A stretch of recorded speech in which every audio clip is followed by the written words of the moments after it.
Thank you so much for watching Riff TV. Now, this interview is obviously with video, but I don't interview everybody on Zoom.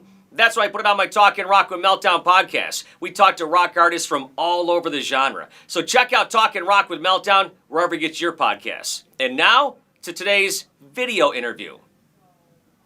Well, back here in the studio, this is a new studio. Steve, what do you think? It's gorgeous. Yeah, it's pretty cool, beautiful. Huh? Yeah. You got a nice plant behind you and everything. That's what I hear, and I think there's a truck guy coming by soon. Truck Rogers? Yeah, pretty soon. Truck Rogers, right. But listen, the big news that broke this week, and of course everybody's talking about it, is that Patrick Kane is no longer a Chicago Blackhawk. That's the big news. That's what I hear. That's why I was going to wear my Yzerman jersey if I could find it. I'm jumping ship. Now, of course, before we talk about Taproot, we got to talk about hockey. You've been following it? Unfortunately, not as much as I wish I could between the family and the regular life. Haven't really had a chance to. I don't skate anymore. I used to skate with this guy. It was amazing. Yeah. They called me the turnstile because I'm so slow. But no. I have texted you in the past to come on and skate, but you've had, your hand and stuff you said was bothering you. Yeah, I screwed my arm up pretty bad. I still can't feel half of my hand all the way up to my elbow. Is that right? Yeah. I saved when she was like 6-7 months old, my daughter, Reagan. I took a fall over the older kids. She left a thing in the doorway, so I ended up basically just slamming my elbow into a dresser drawer, and the drawer closed, and so I screwed up my ulnar nerve, which is actually known as the funny bone, the nerve, so I lost that completely, so they moved it from under my bone to over my elbow, so now, like, when I hit above my elbow, it's still not funny. No kidding. Wow. Now, will that affect you? You think when you go on stage at all, you're going to be holding the microphone with just your left hand, or? Well, no. The weird thing is when I did this new record, which we'll be talking about soon, luckily I nailed all the guitars right before it. I mean, oh, okay. So when I came to bass, at least I could use the two fingers that I can feel. Gotcha. Wait, well, how long ago this happened, this accident? 6 years ago. Oh, it's been that long. Okay. Playing guitar on this new album. All right. Yes. Okay. Yeah, this has been a long process for sure. Yeah, I only get to do like 3 hours a week, so it's been a long time. Yeah. Well, let's talk about it here. First of all, let's talk about the gig. September 29th is when the record drops. Yeah, officially. And it's called Scissors. Yeah. And that's SC/SSRS. Now, explain that because I think I know, but go ahead. Explain what's going on with that. Okay, well, the slash is supposed to be an I. Right. It's obviously a certain act that females perform together. Which I didn't know that's where this was going, but anyways. Well, it's a bummer. I had the website spelled that way. It's not spelled like scissors. It's spelled SCISSRS, and I owned the website hoping I could sell it to a commercial people that might want to have lesbian acts on. Well, this conversation took a real turn here, but anyways, no, my initials are SSR though, right. So it turns into scissors. So. And your middle name is Steele, which is pretty cool. It is, yeah. But, us hockey guys, we always have nicknames for each other. So I always called myself Scissors. So I was like, that's what I'll go with. Because originally I was kind of doing this record kind of as an independent kind of release. I was going to release it as Taproot anyway because I wrote the material to be the next Taproot record a long time ago when we were touring on the episodes. So I wrote it for Taproot, but, some stuff ended up going away for a while, health issues and whatever. So finally get to put it out later and later.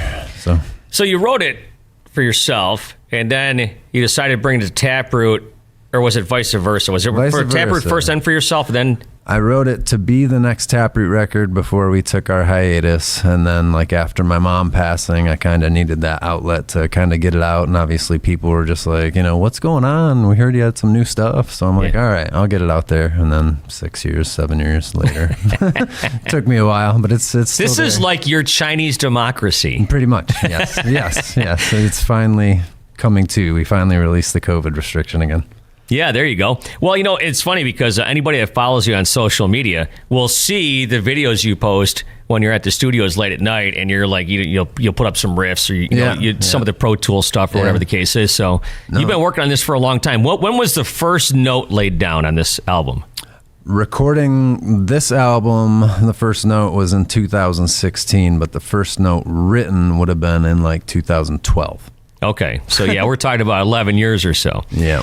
And what people may or may not know is that you played every instrument. This is your whole thing, isn't it? Yeah, not a lot of people realize, how is it going to be a Taproot record without the guys or whatever. And a lot of people don't realize that we do have it's called the Best of Besides coming out too as well now, which is like a lot of the old demos from my basement and stuff, which Jared actually released like a 8 CD set, like a year and a half ago, 2 years ago, something. But most people don't realize that I started out drumming when I was like 5. And then I taught myself how to play guitar when I was 13. I taught someone else that plays guitar around me how to play himself. But I wrote most of the, the mainstream Taproot riffs that you'd want to know on guitar. I wrote most of those. So bass is just easy. Sorry, Phil. Phil's really good, but yeah. So tell me about the role that your mom played and you like really kind of, therapeutic, you felt like you had to get this stuff out there. Tell me about that. Well, that was kind of near the end of the touring Taproot days. And like when I had this record written, she'd been ill half my life with a real rare cancer. And so, I was kind of used to it, but I was also married, living in Vegas at the time, and that kind of went. Yeah. So I was more than happy to come home. So I got to see my mom, take care of her for the last year or so before she passed. And then it was kind of just like, what do I do now? I guess I have to go get a real job and do all that normal stuff. But I was like, screw this. I need to go out to the studio. So I've been going out to the loft. It's usually been like 5:30 in the morning, but I can only do it for like 3 hours before, the normal day schedule with work and kids and all that. So has anybody else helped you with this record? Writing, creating melodies, or anything like that? No. Tim Paddlin, the guy that owns the loft in Saline, he produced our last 3 records. It's his studio, him and his brother Andy. Tim just kind of gave me free reign, I've done some stuff with them, just kind of came out with more local type bands and came up and helped them with melodies and vocal ideas and guitar stuff. But no, he gave me free reign, which is, just really generous. So it's been 6 years of just me wasting their power and their water if I have to go take a dump or something. That's so funny. Did you take anything you may have learned from Toby Wright onto this album? Absolutely. That was like one of the things, like when we did Gift, our first record, that was basically just us re-recording the demos that, got us signed, that we'd done here in Michigan. So working with Toby was the first time that we actually worked with someone outside of the band. And that was the first time we actually wrote material for a new record, like without, that's the first time we went in. Toby's amazing. He's one of the most knowledgeable guys that I've ever met. And, he did a lot of stuff with Alice in Chains, which is, it's kind of weird in hindsight because Alice in Chains' Dirt was what I taught myself how to play guitar to. So to me, it was always about playing the guitar and cool, but I never really paid too much attention to how Lane's vocals were just really amazing, especially with Jerry doing all the 3-part harmonies. So Toby's kind of the one that made me take a direction to, all right, well, let's make a lot of 3-part harmonies. This is really cool. Now I just went way too crazy with it and still do. So we're going to hear some of that in the new record? Yeah, you'll hear quite a bit of that. Yeah, for sure. There's lots of 3-part harmonies and lots of killer riffs. And then there's, a couple album tracks. So tell everybody about the album. So it comes out September 29th.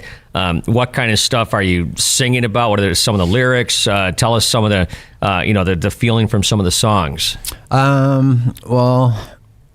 It's kind of cool. It's not going to be the first one we release just to be heard, but I think you heard it. It's called Favorite Song, which I just think's awesome that it's called Favorite Song. It's my favorite song off the record. But that one's literally just about kind of what I was saying about when I taught myself guitar to Alice in Chains' Dirt. That's one of my favorite records. I still wouldn't be able to sing 80% of the lyrics correctly, and it's kind of like that Tommy Boy joke, where you're going down the road and you're just singing in the car, don't know the words, but then there's like the hey, oh, all right, I know this part, sweet. Now, is that the song with a special guest on it? There is a special guest on that is not publicly known. We can't talk about it yet. I mean, you don't have to. I'm not forcing you to. No, we totally can. I mean, at this point, why not? If anyone likes a band called Nonpoint, there's a guy that we know from that band that might sing on that song or play drums, but probably sings. Any other special guests on the record, or is that it? We have, if it sticks, hopefully there's a really. It was weird because I wrote this song in 2007 for then my ex-fiance, and it's like I call it my Every Rose Has Its Thorn. It's like the only acoustic. That's the weird thing, is that after I hurt my hand, that was the one that I had to go in and play acoustic to. Yeah. I was dropping picks left and right, so it is edited like crazy. And it's the only Taproot song that has like a solo on it. So I actually lay down 2 solos, which is so it's totally different, and it's very more country-ish, kind of. Really? It's my nasally voice, but I do have a guest artist. Her name's Audrey Ray, and she's a country artist, local. She's always down in Nashville playing, but she's from Michigan. Tim's working with her a lot, trying to set her up to make her career take off. So she's really cool. Check her out, Audrey Ray. She's on Instagram and all that. But she does, it's almost like when I wrote it was just me doing harmonies and stuff. But then I was kind of like, man, that would be so cool, because it's like a love ballad, and it works out with a girl. Which is weird to hear from you, but go ahead. It is, and I don't want to say too much of the lyrics, because I want to do some really special stuff, but the chorus is really catchy. It's catchy enough that I trademarked the lyrics in 2007. Oh, no kidding. Yeah, I want to do Hallmark card type things with it. It'll definitely live up to what it is. Yeah, the 2 tracks that you sent me that I listened to are very Deftones-ish, and that's kind of in your wheelhouse right there. Yeah, the first one that I sent you, the real heavy one, that's, to me, that's just the go-to Taproot opening song. So, that'll probably be the first one you hear live whenever we're playing, and that's the first one on the record. It's kind of like when you go back to Gift, it's very Smile, the opening song. It's just the same type of rhythm that people are like, oh, how do you do? Even, Dominic from Pulse Ultra, one of the best guitarists I'd ever met in person. He kind of couldn't even figure out how to play it, because I have a weird drummer hammer-on-y thing that I can do as a drummer, but even he's just I don't get the whole hammer-ons while you're playing power chords and all that stuff. So it's that type of thing. So it gets really heavy. I'm sure you think that song's pretty heavy. There's a song that's even heavier than that. Oh, no kidding. But then there's the commercial type song that I think, the other one that you heard with a special drummer or singer on it. And then we have, the acoustic one where I did solos and acoustic guitar and love lyrics. And so it's the whole gamut. Now, what was the impetus? I mean, you talked about your mom and stuff, but, that really pushed you along to finish up this album. And then do you contact the guys along the way somewhere and say, hey, the other guys in the band, and say, I've got the records finished? And do they push back and say, well, wait a second, I didn't write anything, or I didn't play any notes on it, or how does that work? Well, no, I mean, the crazy thing is this stuff's so old that while we were on tour on the episodes, Phil knows all these songs for the most part, because we were jamming them in the car as I was like, oh, here's a new one, jam it, So we're all rocking out to this stuff years ago in the van while we're on tour. So Phil's pretty aware of most of the songs from back then, but this time around it was kind of just me going me, not woe is me, but just kind of doing it for friends and fans. But Phil came out with a good point, along with Tom, a guy that we're working with now. Yeah, Tom Hazar, we have to mention him, by the way, or else he'll be mad. Yeah, no, he's stepping up to the, he literally 2 weeks ago, a month ago, my day was, just wake up, maybe don't have a job that day for a minute, just take the kids to school and all that. And next thing I know, we have shows coming up. We're trying to get this thing mastered immediately, get some records printed. We've got pre-sales digital in April. I think we're going to try to do it April 1st because, I'm an idiot and find everything ironic. And it's kind of cool. My mom's ashes, when the box showed up, it's April Fool's Day is on the box. Oh, so that's geez. very fitting. But so I think we're going to do a digital release of the heavier song that you've heard first, just to get it out there and get some hype going.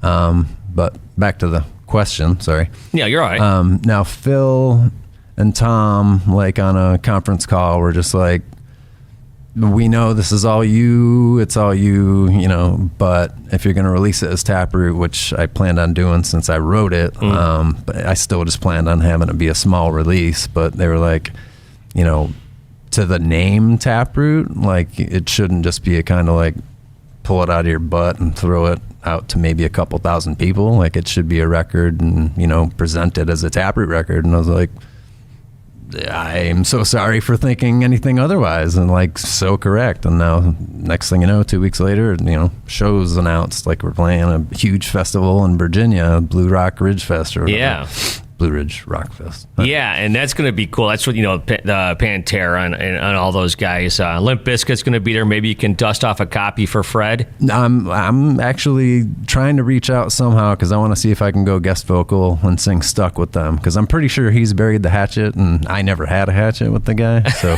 I think it would be like huge, like their fans wouldn't care if I come out, but I think there would be a lot of buzz, like, holy cow, finally 20 whatever years later, that would be sweet. Yeah, for people that don't know, I don't want to get too much into the weeds here, but you and Fred kind of like, I'm not exactly sure if I even really remember the story, but there was that nasty voicemail he left. Yeah, back in the day when it was actually on tape, right, at my mom's house. And what? Now he wanted to sign you guys, but you guys signed with someone else or something. Is that kind of the gist of it? Yeah, we were hanging out. We got a head start when they released their record in Ann Arbor.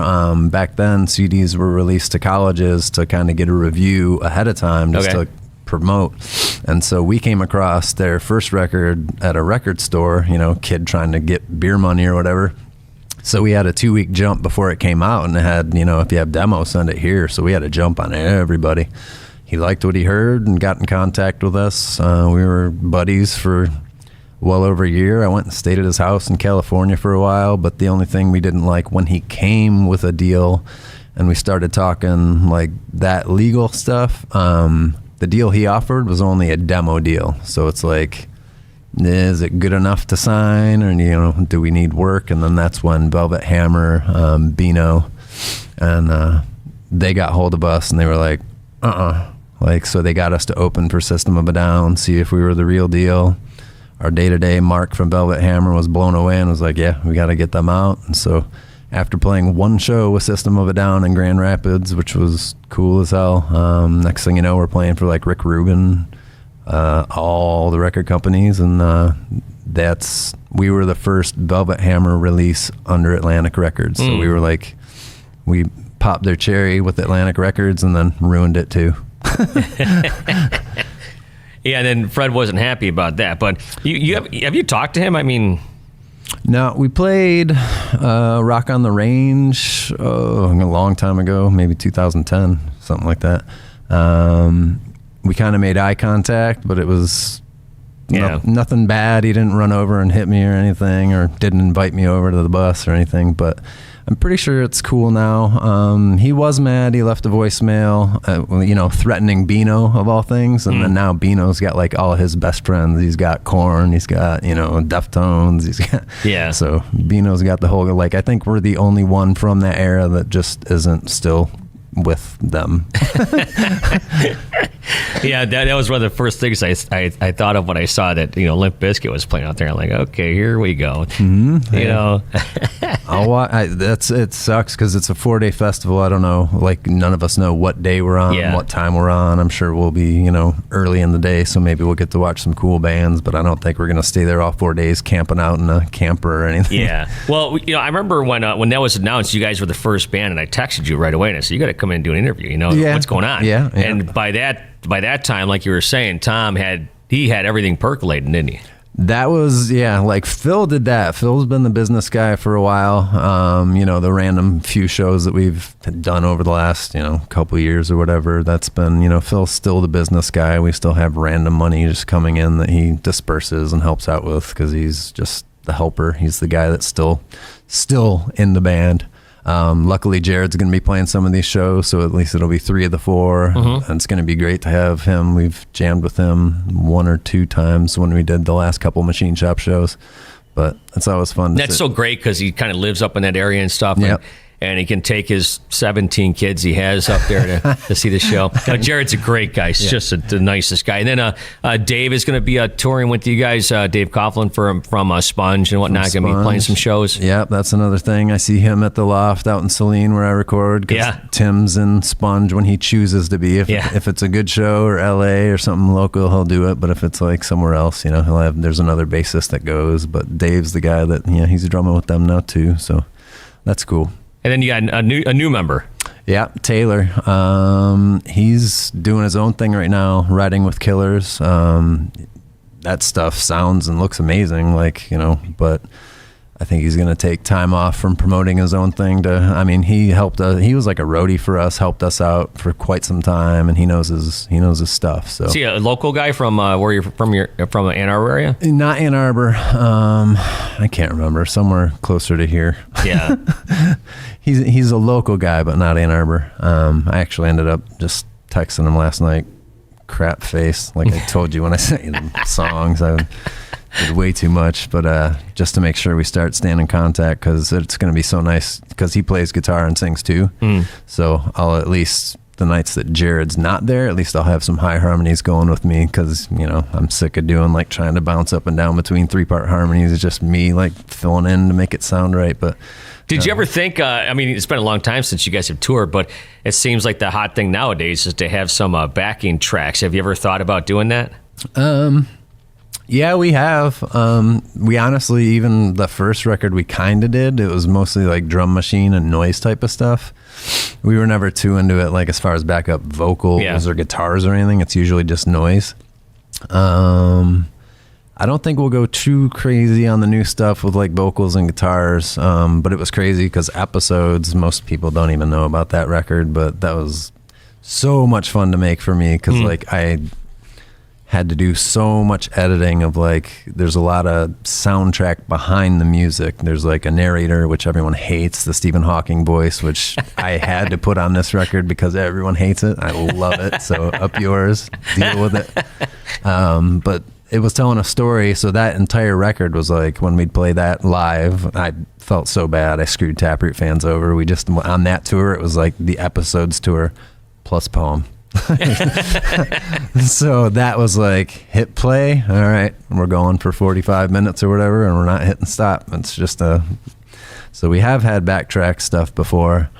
Mostly this time around, it'll be some 808s and some drum machine stuff, just to break stuff up. But as bad as I sing live, I don't want to try to sing to something really good that's already going on behind me to point it out. I'll just try to hit notes. But Taylor he'll hit the notes with me. It'll be really good to have. He's a really good guitarist. He's a sweetheart, and he'll be helping me keep my guitars strung freshly. And I know nothing about that stuff. I just know how to play. Yeah, that makes 2 of us. So is this record totally finished? Yeah. It's finished for the most part. It's got to get mixed and all that stuff, probably, right? But yeah, I sent you my mixes, which I'm a little too abrasive. I love the. I thought they were killer. I played them downstairs, and they were loud in the studio. I'll tell you that. Okay, good, good. So I think they just need a little bit of warmth to be, competitive with what is relevant these days. Yeah. I don't think anyone wants, a new Life is Peachy. That's a great record, but sounds So that's probably what it would have been. So we're trying to tighten that up. At least it'll happen with the mastering. But as of now, Andy Padlin, Tim's brother, he's going to be doing the mastering. And the one version that we have mastered that we've heard the other guys love, so we're just going to go with that, So I'm letting other people have input on the mastering and stuff, because my mixes are how I like it. Now, the first show at the world famous Machine Shop in Flint sold out. That's September 29th. Yep. The second show is going on sale. That's for probably the following day, I take it? It's the next night, yeah. So now I've got to try to figure out how many songs I have to tell the guys that we're going to have to relearn and play, because, obviously we're not going to play the same set 2 nights in a row. Oh, okay, cool. So I may have to go up there twice. Yeah, if you want to hear a couple different songs. Okay. Obviously we have a handful that we'll have to play, but obviously with the new record release, I'm going to want to play a decent chunk of the new stuff. Right. But not make one night the entire record plus poem. Yeah. And then the other night, like a real show, which we did when we did the gift reunion or whatever. But yeah, so I'm probably, instead of having the guys learn like 16 songs, we'll probably have to learn like 21, 22, switch it up. Because we always have people coming from like all over the world for these random shows. So like I know people are coming from Europe already, and it sold out so fast, so gotta. Yeah, I was gonna say, have you been surprised by the by just how much energy and how much news this has generated from, kind of, I guess for lack of a better term, putting the band back together? Yeah, especially for me, I kind of just had that tunnel vision of like, just let me wrap this up and put it out, because I knew of people who'd want to hear it, and I have a couple thousand followers that would probably get it or whatever, but, boom. Here, you actually want to talk to me. Thanks. Got you would anyway, but appreciate it. But yeah, now it's like kind of all over the place. And well, here's my thing. Listen, we've known each other for a long time. Mm-hmm. I really like you. I admire you. I'm super happy for you, and I wanted your fans to kind of, to at least have this local connection that we could tell them what was going on. Mm-hmm. You know what I'm saying? Sure. Yeah, no, I appreciate it. No, it's really, really cool. It went from 0 to like 70. Now that's the new speed limit, 70 nowadays. It's really cool to see. It went, just from me, whatever, and now we're getting big shows, and it seems like people care. I've kind of been in a bubble, family, but I don't really listen to music very often. It's either me in the car judging myself or listening to a certain morning show from around here that I love that I won't say. Starts with a D and C. Yeah. But I don't really listen to music too much, but it's kind of opened me back up to like caring, like, because I think my car is the only car modern days that still has a CD player in it. I didn't know that till driving cars at work, that like they don't even have CD players anymore. And then I realized I can put my new stuff on a USB to listen to. But no, I'm back into like, actually on the way here I was actually checking out what's going on with Jade and like rocking out, and then of course now I still have Motley Crue stuck in my head, so hey Vince, what right there, hey. All right, great. So nothing wrong with Motley Crue.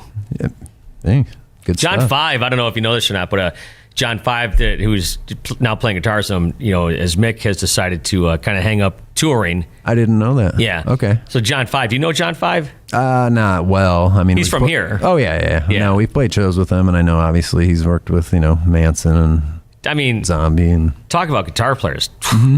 Oh yeah, that's insane. Yeah, he can play anybody, anything. Clearly, yep. He walked off the stage one night. It might have been at the Machine Shop or the Token Lounge. I can't remember. And I said, "Hey, I think you missed a note." He goes, "No, I didn't." Right? No. He's solid. I think we've only like communicated in passing, just at shows that we've played. But he seems like a sweetheart. And I know when he was with Zombie, Zombie's whole crew is amazing. But John, he seems like a sweetheart. Yeah. Well, I'll tell you what, man, I couldn't be happier for you. Scissors comes out on September 29th, SC/SSRS. And I didn't think we were going to get into the lesbian talk, but there we were. And and now it's like, it's coming out. I'll tell you what, I can't wait. That weekend up there is going to be great. When is the Blue Ridge thing, by the way? It's just a huge festival. When is that date? Do you know? Oh, is that before or after? I think it's September. Oh, it's before. Okay. I think it's September.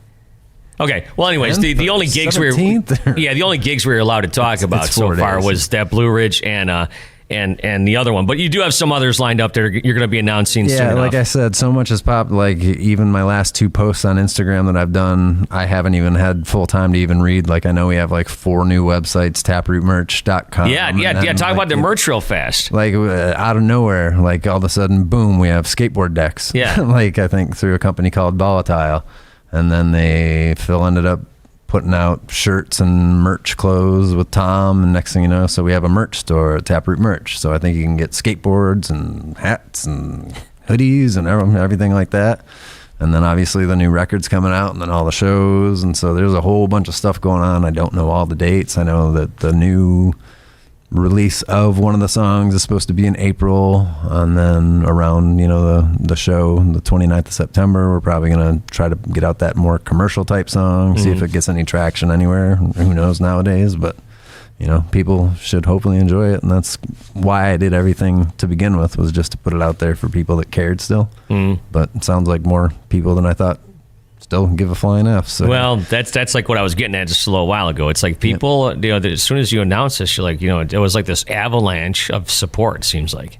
Yeah, and it's kind of cool too, looking at all the roster of the bands playing the Blue Ridge. It's kind of like, like right now is when we realize, like, oh yeah, I guess right now we are classic rock at this point.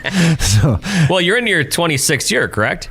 Yeah. I mean, we got signed in 2000. Yeah, 2000. So, well, the band started in 1997. 97. Yeah. Correct. So you're 26. Yes, actually, to a certain degree, with a little bit of lapse. Right, and that's another lesser known fact. The band actually started in '95, and I was the original drummer. That's right, I remember that. Yeah. Do you remember a band called 20 Dead Flower Children at all?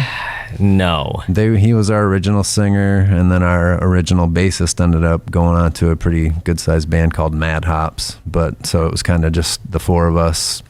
But once we lost a singer, it's hard to find singers, and so I just gave it still trying to learn how to do it. That's so funny you say that. Like, James Hetfield never wanted to be a singer. Right. Sully from Godsmack was a drummer. Brad from Three Doors Down was the drummer. And then all of a sudden these bands need singers, and they're like, hey, how about the drummer?